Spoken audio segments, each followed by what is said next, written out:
श्रीमद् भागवत महापुराण सुख सागर भाषा के अंतर्गत 8वें स्कंद का पहला, दूसरा और तीसरा अध्याय। पहला अध्याय श्री सुखदेव जी के द्वारा मनवंतरों की कथा का वर्णन।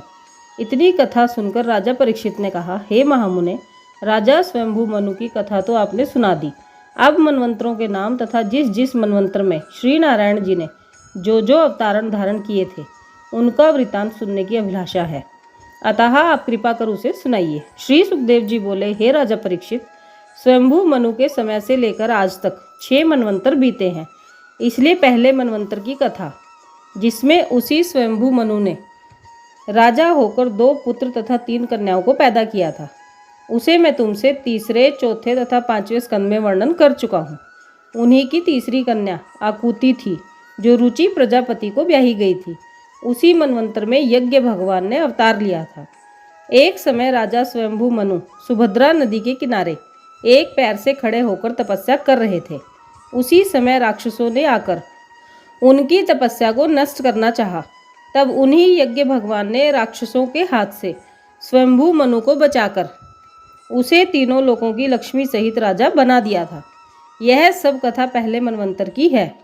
दूसरा स्वरोचिष नामक मनु अग्नि का पुत्र हुआ। उसमें देवता आदि मनु के पुत्र हुए। रोचन नाम का इंद्र, तुषित आदि देवता और ऊर्ज स्तंभ आदि सप्त ऋषि हुए। शीरस ऋषिवर के यहाँ विभव नाम से नारायण जी ने अवतार लेकर 88,000 ऋषिवरों को ज्ञान उपदेश दिया था। तीसरा उत्तम नामक मनु राजा प्रियव्रत का पुत्र हुआ, जिसमें पवन आदि मनु के पुत्र हुए। सत्यजीत नामक इंद्र हुआ। सत्य आदि देवता तथा परमेश्वर आदि सप्त ऋषि हुए। धर्म का सुनीता नामक स्त्री से सत्यसेन नाम से भगवान ने अवतार लेकर पापी तथा दुराचारियों का नाश करके सत्य की स्थापना की। चौथा तामस नामक मनु उत्तम का भाई हुआ। उसमें पृथु आदि मनु के पुत्र, विशिख नामक इंद्र, सत्यक आदि देवता तथा ज्योति धर्म आदि सप्त ऋषि हुए। हरि मेधा ऋषिवर के यहाँ भगवान ने हरि नाम से अवतार लेकर ग्राह से गजेंद्र की रक्षा की। इतनी कथा सुनकर राजा परीक्षित ने श्री सुखदेव जी से पुनः प्रार्थना करते हुए कहा, हे महामुने, अब आप कृपा कर जिस प्रकार श्री हरि ने ग्राह से गजेंद्र को मुक्त कराया था, उस कथा को विस्तार सहित सुनाइए। ये था पहला अध्याय। अब दूसरा अध्याय श्री सुखदेव जी के द्वारा गजेंद्र और ग्राह की कथा का वर्णन। श्री सुखदेव जी कहने लगे, हे राजन, आदि पुरुष श्री नारायण जी अजन्मा एवं अविनाशी हैं। ब्रह्मादिक देवता भी उनके आदि तथा अंत को नहीं जान पाते और उनके निराकार स्वरूप का प्रत्यक्ष दर्शन नहीं कर पाते। जब जब उनके भक्तों पर संकट पड़ता है, तब तब वह अपने भक्तों की रक्षा करने के निमित्त सगुण स्वरूप धारण करके संसार में अपना एक नाम प्रचलित कर देते हैं। उसी प्रकार अपने भक्त गजेंद्र की प्राण रक्षा करने के निमित्त प्रभु ने श्री हरि नाम से अवतार धारण किया था। उसकी कथा इस प्रकार है। एक चित्रकूट नामक पर्वत 10,000 योजन के विस्तार का क्षीर सागर के बीच में है। उसके 3 शिखर तो सोने, चांदी तथा लोहे के हैं और उसके एक शिखर में अनेक रंग के उत्तम उत्तम रत्न ऐसे लगे हुए थे कि जिनका प्रकाश सूर्य से भी अधिक था। उस पर्वत पर देवता एवं गंधर्व आदि अपनी अपनी स्त्रियों सहित रहकर विहार करते थे। वहाँ संगमरमर के तालाब बने हुए थे और बहुत से रंग बिरंगे पक्षी मधुर स्वर से कूकते रहते थे। वहाँ ऐसे सुंदर बाग बगीचे थे कि अनेकों रंग के सुगंधित पुष्प एवं फल सदैव लगे रहते थे और उनको देखते ही सबका मन मोहित हो जाता था। 1 योजन तक उन पुष्पों की सुगंधी उड़ती थी। वहाँ एक बहुत ही बड़ा सरोवर था, जिसमें कमल पुष्प खिले रहते थे। उसमें मगरमच्छ एवं कच्छप आदि निवास करते थे। एक दिन जब हाथियों का राजा गजेंद्र, जो उस पर्वत पर रहता था, ज्येष्ठ मास में दोपहर के समय बहुत प्यास लगने के कारण उस सरोवर में जल पीने के निमित्त चला, तो मद बहने के कारण उसके चारों तरफ भौरे गुंजार रहे थे। वह अपनी उमंग से जो 10,000 हाथियों का बल रखता था, मार्ग में झूमता, वृक्षों को उखाड़ता और पत्तों को खाता हुआ धूप का मारा सरोवर में जा घुसा और जल पीकर अपनी हथनी एवं बच्चों को सूंड से पानी पिलाकर उनके साथ कलोल करने लगा। उसी समय एक ग्राह ने, जो उससे भी अधिक शक्तिशाली था, आकर गजेंद्र का पिछला पांव पकड़ लिया। तब तो हाथी और ग्राह में घोर युद्ध होने लगा।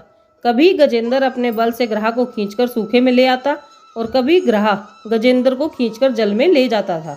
जब इसी प्रकार युद्ध करते करते दोनों को 1000 वर्ष व्यतीत हो गए और उसकी हथिनी एवं बच्चे बहुत परिश्रम करने पर भी गजेंद्र को ग्रह से ना छुड़ा सके, तब अधीर होकर उन्होंने जान लिया कि अब गजेंद्र जीवित नहीं रह सकता, इसलिए इसके साथ हम लोग व्यर्थ ही अपने प्राण क्यों गंवाएं। ऐसा सोचकर गजेंद्र को अकेला छोड़कर वे सब वन को चले गए। तब गजेंद्र के प्राण कंठ में आ लगे थे। उनके चले जाने से घबराकर गजेंद्र ने सोचा कि इस घोर संकट में मेरा कोई भी साथी नहीं रहा। हथिनी एवं बच्चे भी मुझे यहाँ अकेला छोड़कर चले गए। इससे मालूम होता है कि मेरे पिछले जन्म के पापों ने ग्रह रूप रखकर मेरा पांव पकड़ा है। अतः मैंने जैसा कर्म किया था वैसा ही फल मुझे प्राप्त हुआ। यह सब देवता एवं गंधर्व आदि अपने अपने विमानों पर बैठे हुए मेरे इस युद्ध को देख रहे हैं, फिर भी इनमें से कोई भी मेरे प्राणों की रक्षा नहीं कर रहा है। इसलिए मुझे उचित है कि अब मैं उन पर ब्रह्म श्री नारायण जी की शरण में जाऊं, जो कि काल के भी काल है, तभी मेरे प्राण बच सकते हैं। यह सोचकर गजेंद्र श्री नारायण जी के श्री चरणार विंदों का स्मरण निष्कपट हृदय से एकाग्रचित होकर करने लगा। ये था दूसरा अध्याय। अब तीसरा अध्याय, गजेंद्र द्वारा श्री नारायण जी की स्तुति का वर्णन। श्री सुखदेव जी कहने लगे, हे राजा परीक्षित, गजेंद्र ने पिछले जन्म के पुण्य के कारण श्री नारायण जी का स्मरण करते हुए कहा, उन प्रभु के श्री चरणों की मैं शरण हूँ, जिनकी कृपा से सांसारिक प्राणी चैतन्य होते हैं और समस्त संसार जिनके द्वारा उत्पन्न होकर उन्हीं के भरोसे रहता है। उन पर ब्रह्म परमेश्वर का महाप्रलय के समय भी नाश नहीं होता, वे सदा स्थिर रहते हैं। जिस प्रकार बालक नट एवं भानुमति के कौतुक को नहीं पहचान पाते, उसी प्रकार ब्रह्मादिक देवता भी उनके आदि एवं अंत को नहीं जान पाते। जिस प्रकार अग्नि की चिंगारी उड़ती है और सूर्य का प्रकाश छिद्र में से रजकण के समान दिखलाई देता है, उसी प्रकार जिन पर ब्रह्म के सामने देवता लोग चिंगारी एवं रजकण के समान हैं, मैं उन्हीं श्री नारायण जी को दंडवत करके उनकी वंदना करता हूँ, जिनके अनेकों नाम और अनेकों स्वरूप है, परंतु प्रकट में उनका रूप कोई दिखलाई नहीं देता और वह स्वयं मुक्त रूप होकर सब कार्य करते हैं। उन प्रभु को मैं प्रणाम करता हूँ, जो अविनाशी पुरुष मुझे इस फंदे से छुड़ा सकते हैं, जो धर्म अर्थ काम मोक्ष इन चारों पदार्थों के दाता हैं और सब प्राणियों में उन्हीं का तेज व्याप्त रहता है। ऐसे विश्व व्यापक राम की मैं शरण हूँ, जो आदि पुरुष योगीश्वरों का योग एवं तपस्वियों को तप का फल देते हैं। वही दीन बंधु इस समय मेरी रक्षा करें, क्योंकि उनके सिवाय अब मुझे किसी का भरोसा नहीं है। हे दीन हितकारी प्रभु, मैं इस ग्रह के मुख से मुक्त होने के निमित्त यह स्तुति नहीं कर रहा हूँ, मैं इसे आपके माया रूपी जाल से मुक्त होने के निमित्त कर रहा हूँ। अतः अब मुझ दीन पर दया करके मेरे इस संकट को दूर कीजिए। हे श्याम सुंदर, हे तीनों लोकों के उत्पत्ति पालन एवं संहार करता, आपके सिवाय दूसरा कोई ऐसा शक्तिशाली नहीं है जो दीनों के संकट को दूर कर सके। हे जगत गुरु, जब तक मनुष्य अपनी शक्ति तथा पारिवारिक बल पर भरोसा करता है, तब तक इसकी कामना पूरी नहीं होती। अस्तु, मैं भी आपकी माया के वशीभूत होकर अपनी हथनी एवं बच्चों पर भरोसा रखकर इस दुर्दशा को प्राप्त हो गया, इसलिए अब मैं उनका भरोसा त्याग कर आपके चरणार बिंदों की शरण में आया हूँ। हे दीनानाथ, मुझे अपने मरने का कुछ भी डर नहीं है। केवल इसी बात की सोच है कि संसारी लोग यह कहेंगे कि गजेंद्र का संकट श्री नारायण जी की शरण में जाने पर भी दूर नहीं हुआ। इस बात को सोचते हुए मेरे संकट को दूर कीजिए, नहीं तो आपकी शरण में कोई भी नहीं जाएगा। आप सर्वांतर्यामी हैं, अतः आपसे अधिक विनती क्या करूं। हे राजा परीक्षित, इस प्रकार गजेंद्र की स्तुति सुनकर अंतर्यामी श्री नारायण जी ने गजेंद्र को महादुखी जानकर उसी समय अपना सुदर्शन चक्कर उठा लिया और गरुड़ पर सवार हो वैकुंठ से चल दिए।